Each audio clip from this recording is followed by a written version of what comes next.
ባልደረባችን ጽዮን ማሞ ከስፍራው በቀጥታ መስመር ላይ ነው የምትገኘው። እንደምንሻል ጽዮን፣ እንኳን አደረሰሽ። በለታ ማርያም ካቶሊካዊት ካቴድራል የተካሄደ ያለው ስነ ስርዓት ምን ይመስላል?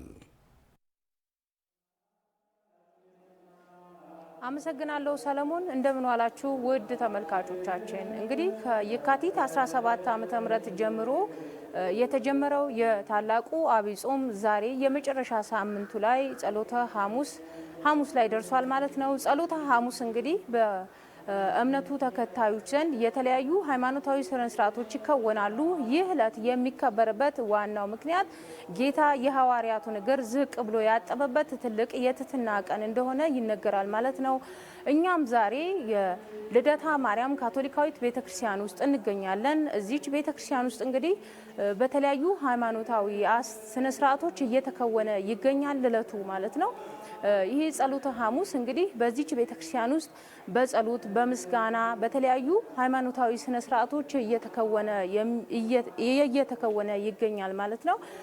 እንግዲህ ጸሎተ ሐሙስ ጌታ የሐዋርያቱን እግር ዝቅ ብሎ ያጠበበት ዕለት እንደሆነ ይታወቃል።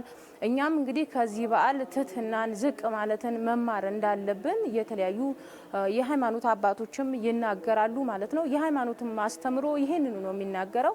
እኛም እዚህ ቤተክርስቲያን ውስጥ የተመለከትነው ይህንኑ ነው።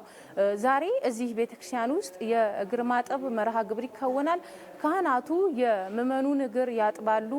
የጸሎት መርሃ ግብርም ተከናውኗል። ይህ ዕለት እንግዲህ ትህትናን የምንማርበት፣ የዓለም ሰዎች ትህትናን የምንማርበት፣ ዝቅ ማለትን የምንማርበት ታላቅ በዓል እንደሆነም ይነገራል ማለት ነው።